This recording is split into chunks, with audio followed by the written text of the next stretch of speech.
pre-show. You doing okay? Hello? Can you not hear me? Hello. Welcome into the pre-show before the free show.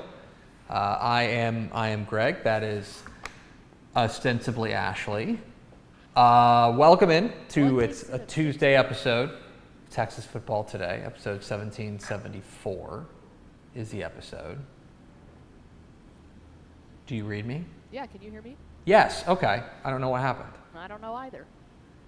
Okay. You can hear me now? I can hear you now. All right, well, that's a good thing. Okay. Hello, everybody. Welcome into the pre-show before the free show. I am Greg. That is Ashley. Here on a Tuesday, going up on a Tuesday. Dateline. Newfoundland, St. John's, Newfoundland, Canada. Do you know where Newfoundland is? Yeah. Canada. I need you to be a little more specific. Isn't it the far eastern side? It is the far eastern side. It's the easternmost province. Haha. See, go me. Wow. Welcome to Geography. Geography Tuesday. Newfoundland, Booyah. Newfoundland and Labrador is the name of the state. Anyway, police in Newfoundland say patrol officers were assaulted Thursday. Bad news. We want to stop right there. Oh, no. Not good. I'm just going to keep reading for the sake of completion. Okay. Police in Newfoundland say patrol officers were assaulted Thursday by a quote, very irate male, end quote. I'm going to stop there. Again, I have a feeling this is not a human. very bad. We want to agree. That's what we've heard so far. Thumbs down. Police in Newfoundland say patrol officers were assaulted Thursday by a very irate male wielding a block of cheese. So, they responded to a disturbance around 9 p.m. That's prime cheese hours. Yeah. The release says they encountered a very angry man who then assaulted the officers with, quote, a block of cheese, end quote. Police say they arrested the man and charged him with assault, assaulting an officer, and breach of probation. He was taken to a lockup facility to await a court appearance. This is the most important thing. The Royal Newfoundland Constabulary did not say if the officers were injured. Certainly, we hope that they were not. Or what kind of cheese was used. And this... If you were going to assault someone with cheese, what would be your cheese of choice? I want to stop right here. I think that it is a shame that we do not have transparency in police reporting. This is the kind of information that I think we as citizens, even though we're not citizens of Canada, we as citizens deserve to know. Yeah. Is what kind of cheese that is. They are withholding that important information because I'll be honest, if there are certain cheeses, I would say drop the charges. If you were assaulting him with brie, yeah. if you were assaulting him with the laughing cow, like the spreadable cheese, right? Velveeta. Not really cheese. Velveeta. I would say that's hardly assault. I would say that that is not worthy of being taken to lockup. I'll say that. Now, let's put it this way. If we're rocking with pepper jack, I mean... Smoked Gouda. Smoked Gouda. Gouda is the goat cheese, man. You get into some of these hard cheeses. Yeah. And then you're dealing with some serious business. So again, I need more information to figure out how outraged I am at this man, at this very irate man, very irate male, because that is to me important to know. Because again, soft cheese, rub some dirt on it. You know what I mean? You're going to be fine. You're going to be fine. If you've got cheese whiz, right? That would be awesome to just walk up to somebody and just spray them. Yeah. But at the same time, I would not categorize that as assault. No, I would categorize that as fun. Yeah, exactly right. For both parties. Sure. I think everyone wins there. You get to spray somebody with cheese. Somebody gets sprayed with cheese. No losers in that situation. No losers. But if it's like a sharp cheddar, mean, there's some dangerous cheeses out there. Yeah, and depending on too, because here's the other thing. I don't like that they didn't tell us like the form of cheese because. Well, they said block. Okay, but is that like a square block with edges, Right. or is it like a massive round of cheese? Yeah, like a wheel. Those are very different. Yeah, if you get, I mean, I'll say this: if they had said that this person got assaulted with a wheel of cheese, that would have been more concerning. then at that point it's like, yeah, you throw the book at them. Yeah. Throw the book at them. But if we're talking like, I want to know, like, I need more information. Were there bite marks out of some Right? cheese? Was this a pre-eaten cheese? Because then at that point it's not near as bad. I would say so, because then you're taking some mass out of it. Yeah. Right? Density. Delicious mass out of it. I don't know. I want to be clear. We support the police here, and we want them to be safe. But also, we need more information before we're ready to issue a ruling here on this, in this court. Yeah. I need more information. We're pro cheese too, so we're a little. This is bit this is a tough scene for us. This is Yeah. tough because it's like on one hand we support the police, but on the other hand, I also am a massive lover of cheese. I'm pro cheese, and if you're gonna make me choose between those two things, Yeah, that's- because two things can be true at the same time. right? Because like, what if somebody came up and they had like a thing of like a bucket of nacho cheese, Yeah. right? Because then, okay, well, again, with the Cheese Whiz thing, that's almost fun, but if it's piping hot, That's the thing, right? that's third-degree burns, Yeah. which is irreversible. Oh yeah, I think we agree that if it's like liquid cheese, but it's like room temperature liquid cheese, Then it's fine. shake it off. It's gonna grab some chips. You know what I mean? But if it's like queso Out of the crock pot. out of the crock pot, And we're pro crock pot, too. we just need more information. And so I find that Bad reporting. CTV News is not doing their due diligence here. And I need them to follow up with the Royal Newfoundland Constabulary. That's what they call their police. Oh, Canada. Hit the theme expo.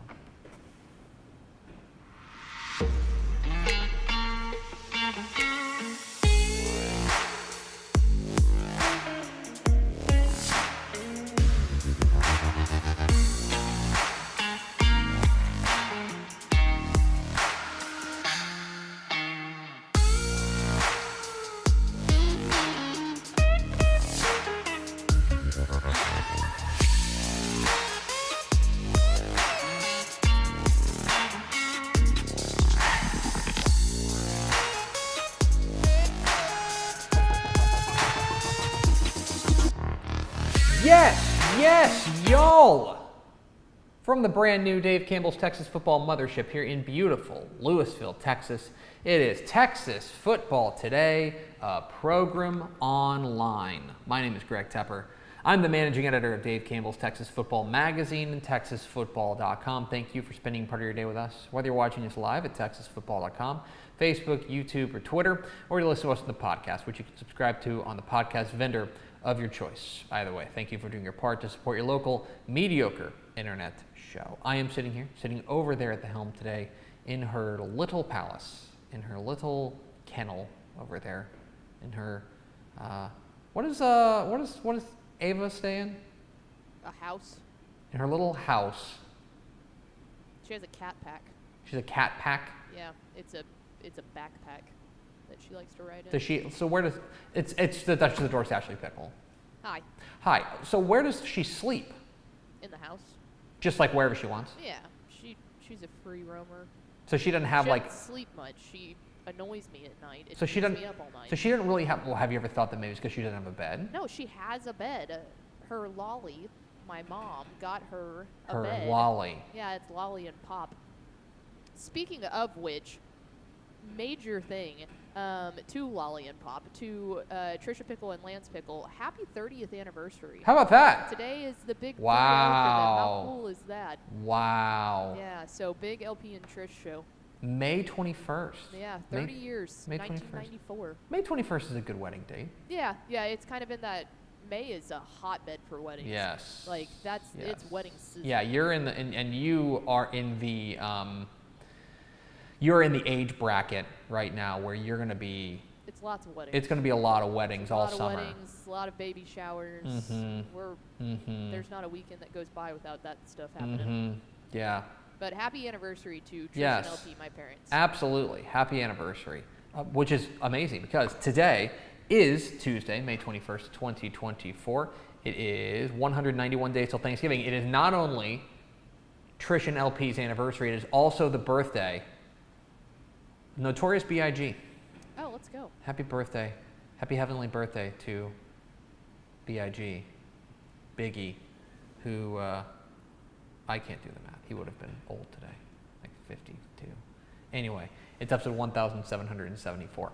On today's show, folks, we got Math Tuesday. Math Tuesday. Where we're going to take a look at some milestones that could be on the horizon in Texas high school football entering the 2024 season. In the back half of the show, Matt Stepp was a traveling man and caught up with a number of coaches at state 7-on-7 qualifying tournaments this weekend. One of them, the head coach of the El Campo Ricebirds, Coach Travis Reeve. We will hear from him coming up here at the back half of the program. If you stick around with us on this scenic Tuesday. I don't know if it's scenic where you are. You could be watching us on the moon. That would seem pretty scenic. The moon? Yeah, you could just see the whole earth. You can't get more scenic than that. That is the scene. Who we first four through the door? Slander, not on my programming. Jersey number 69, Nice. Jake McNeil, Ed McElroy, and TJ Hudson, which, by the way, Jake McNeil was on an absolute joke heater in the pre-show. I want people to go back and listen to the pre-show, so I'm not going to give it away, but this guy was cooking. He was cheesing, Yep. as you do. He's just very sharp, you know? Got his charcuterie board out. It's Tuesday here in the off season, and on Tuesday we celebrate and observe and honor Math Tuesday. Math Tuesday.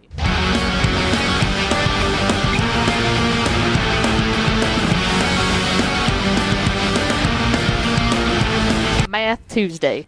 It's Math Tuesday here on Texas Football Today, where we dive into the numbers on Texas high school football from around the Lone Star State. And today, we're looking forward to the 2024 Texas high school football season. It's on the horizon. It's way out there. It's very scenic out there.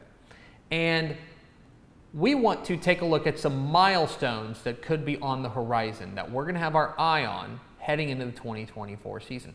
Another way to view this is round number talk. Some numbers end in 0. Some numbers we've assigned much more meaning than others, even though all numbers are exactly the same, just a store of value. However, we're going to take a look at some potential milestones that we could be on the horizon in the 2024 season. For example, Pickle, did you know that last year, and we'll get to this in a moment, did you know that last year Temple won their 800th all-time game? I did know that. They were They're Dave Campbell's Texan Live School, so I keep up with this stuff. They were the fourth Texas high school football program to reach the 800 win plateau. And so what I want to do is 2 different categories. I want to take a look at some potential milestones that could be on the horizon in the 2024 season. Just jot them down in your brain notes. Just, keep an eye on these programs and these coaches heading into 2024. What we're going to do first, we're going to take a look at all-time program wins. And to start, let's refresh you on what the winningest programs in Texas high school football are. Highland Park is the winningest program in Texas high school football, 886 all-time wins. Lapping the field, 835 Mart is next. Amarillo, 819, and then Temple at 800. Again, these are kind of also measures of just programs that have been around a long time, right? Temple, been around a long time. Refugio is 5th on the list, 787. Brownwood at 781. Longview, 780. Plano, Cuero, Camarillo, and Albany round out the top 11. I didn't want to leave off Albany because they have the same number of wins as Camarillo, and they would get really mad at me out there in the big country if I left that off. So those are the top 11 all-time Texas high school football programs as far as win total is concerned. And again, these are all pretty successful programs. These are programs that win a lot, obviously, and also they have been around a long time. I hate to break it to our friends at Prosper Rock Hill. They will never be in the top 10 all-time winningest Texas high school football programs. No. It's never going to happen. I'm sorry. Give up the dream. It's just not going to work, okay? They've only been around for a couple of years. But programs like this, they are the winningest programs in Texas high school football. And so now what I want to do is I want to zoom out a little bit, and I want to take a look at some programs that, much like Temple last year, winning their 800th all-time game, could be in for some milestones heading into the 2024 season, that they're within striking distance of big milestones in 2024. We start with Highland Park. If they were to win 14 games, they would become the first Texas high school football program to win 900 games all time. Dropping down to 5A, certainly capable of doing it, certainly possible of doing it, is Highland Park, 886 within striking distance. For Mart, if they were to make another run to a state championship game and win 15 games, they would become the second program to win 850.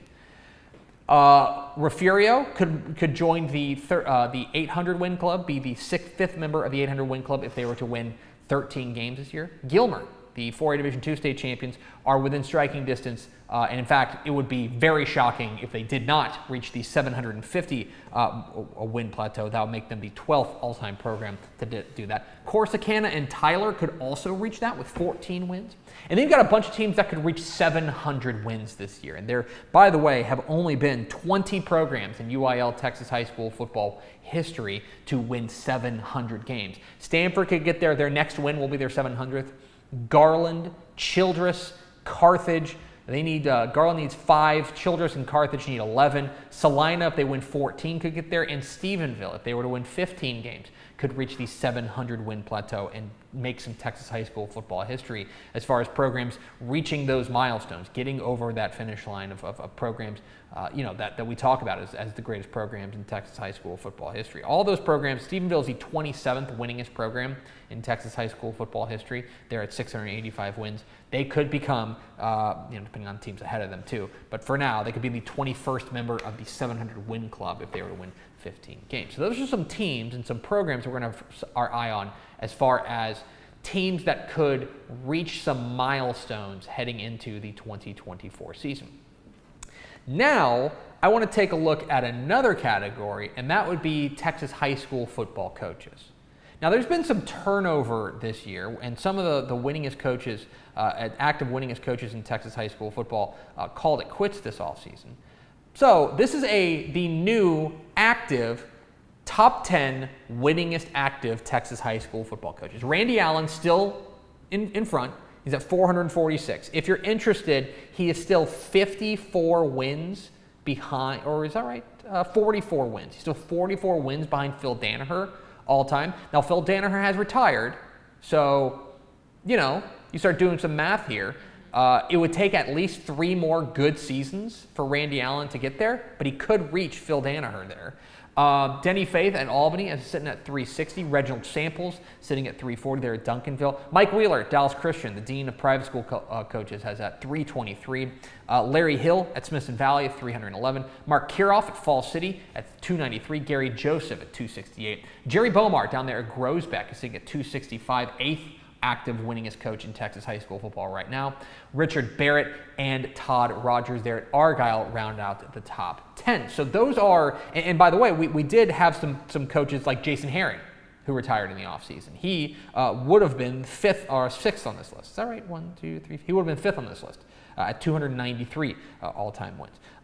We lost some of those guys to retirement. So it's a moving target there, but those are the active winningest coaches in Texas high school football. And so now I want to do the same thing that we did with the program wins, and I want to take a look at some coaches who could reach some pretty significant win milestones in the 2024 season. First of all, there's Randy Allen.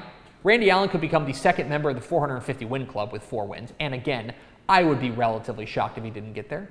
That would knock me over with a feather. Reginald Samples can reach the 350 win plateau. He would be the 5th member of the 350 win, or the 6th member of the 350 win club if he were to win 10 games there at Duncanville. Again, seems doable. Mark Kiroff can get to the 300 win plateau if he's at 293 at the moment. Todd Rogers, sitting at 244, can join the 250 win club. Sam Harrell at Ennis can get to 250 wins if he can win 13 games this year. Gary Koch, the longtime coach there at Houston Memorial, is within striking distance of 200 wins, which would be a huge deal down there at Houston Memorial. San Antonio Southside head coach Ricky Locke is 7 wins away from reaching the 200-win plateau. And then Richard Whitaker down there at Port Lavaca Calhoun. If the Sand Crabs can run the table and go 16-0 this year, he can reach the 200-win plateau as well. So those are the coaches who can reach those milestones heading into the 2024 season. And kind of as we get closer in the season as they kind of rack up a couple of wins. I'm sure we're going to be talking about them more and more as far as what could be on the horizon, history that could be made on a given Friday night. But those are some coaches and programs heading into the 2024 Texas high school football season that could be on the verge of some milestones heading into 2024, and we will keep an eye on all of those at TexasFootball.com all year long. And of course, we'll keep you updated on Math Tuesday. Math Tuesday. We are Texas Football Today. We're here every weekday at noon on TexasFootball.com, talking football in the Lone Star State. You can follow us on Twitter at DCTF, like us on Facebook, Facebook.com/Dave Campbell's. Also on Instagram, Instagram.com/Dave Campbell's. And of course, see us at TexasFootball.com. Hope you'll consider going to TexasFootball.com/subscribe to become a Dave Campbell's Texas Football subscriber. I have some information for you, some new information for you. And that is that if you subscribe in the month of June, all the way up until June 30th, if you subscribe up until June 30th, you will get the 2024 summer edition of Dave Campbell's Texas Football before it hits newsstands. Let's go. Now, obviously, if you were to subscribe on June 30th, it might be a tighter squeeze as opposed to if you were to subscribe on June 15th. Just do it now so you don't forget. That's why I would encourage you to just go right now to TexasFootball.com/subscribe and lock up your copy of the 2024 summer edition of Dave Campbell's Texas Football. A reminder that June 3rd, Monday, June 3rd, that is 13 days from now, will be the exclusive cover reveal of the 2024 summer edition of Dave Campbell's Texas Football right here at this desk in the studio on Texas Football Today, wherever you're watching this program. So we will be revealing the cover of the 2024 summer edition of Dave Campbell's Texas Football coming up on June 3rd, and you can get your copy of the 2024 summer edition of Dave Campbell's Texas Football by becoming a Dave Campbell's Texas Football subscriber at TexasFootball.com/subscribe, plus a year of Dave Campbell's Texan Live, our streaming platform, where you get hundreds and hundreds of Texas high school football games and hundreds of Texas high school football playoff games live on your device, plus tons of content throughout the course of the year, thousands of Texas high school events on TexanLive.com. All part of your subscription at TexasFootball.com/subscribe. Makes a great gift for LP and Trish's anniversary. Coming up here in just a moment, El Campo head coach Travis Reeve reveals something terrible, but first a word from these goods and services. I feel like bustin' loose, come on, get on up, oh yeah, get on up, bustin' loose when you wanna sing, bustin' loose, baby, do your thing, talking about bustin' loose, yeah, Hi, I'm Jennifer Potter, Executive Director of Be Well Texas. Too many people are struggling alone these days, and alcohol and drug deaths are increasing. We started Be Well Texas to offer high-quality, science-based addiction treatment and recovery services anywhere, even at home. We provide compassionate, caring support, virtually or in person. In many cases, there is no cost for treatment if you don't have insurance. Really. Welcome to Be Well Texas. We're glad you're here. Wing is the largest residential drone delivery provider in the world, delivering to your home in less than 30 minutes. Order using an app just like other popular delivery services, and Wing's automated drone takes care of the rest.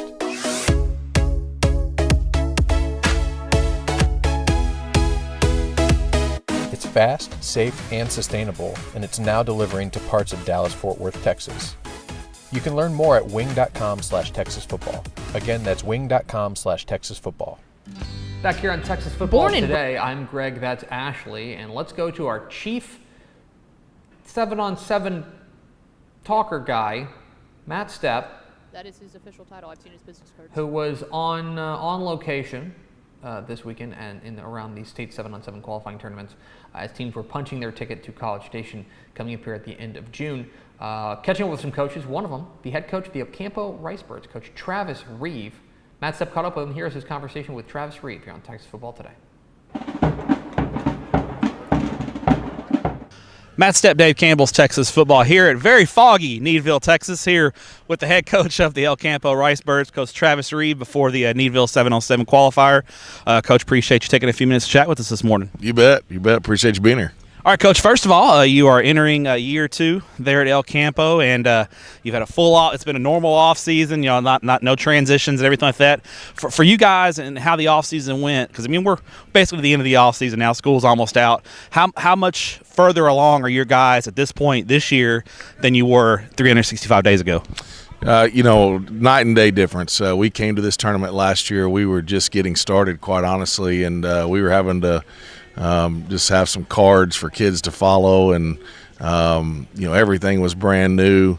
But after having a year under our belt and a full off season under our belt, our kids have a much better grasp of what we're doing, and I've had a great off season, great spring, and looking to build off the successes that we had last year. And when you get into the off season, because last year you were having to lay a foundation, your coaches were having to get to know kids. You were basically having to learn the systems and schemes from a very base level. Because you've got that foundation built, you're able to build on that. And I would assume get in and out of things a lot quicker, and the kids understand what you guys' expectations of them are. And I think it just makes, I'm assuming it makes things a lot more efficient. You can get a lot more done. You can, last year you're teaching, like you said, you're just trying to teach them where to line up, what their responsibilities are. They're trying to remember what those things are. But, that foundation, like you said, has been laid. So now we're really trying to, get better at what we do. The first year you're trying to learn what to do. The second year you're trying to get better at what you do, and you can really hone in on all the details that go into it. You got a better idea about what kids can do, and the kids got a better idea about what coaches are expect and what we're trying to accomplish. And so it just any time that you have a change in coaching, first year's always a tough year with change, and then the second year is always smooth, and the third year's even better than that. So really excited about where we're headed. Now, you guys are today playing a state qualifier at 7-on-7. Obviously, we all know it's not real football, but you can learn a lot from it, and you can take a few things away. Obviously, you can't coach. You're going to be in the end zone being a cheerleader today, but what do you want to see from your kids as they compete today? I think that what you just said, I want to see us compete, number one. I just think that it's so important that we get out here and, that we throw and catch football. We cover guys. We learn how to communicate. We learn how to play together.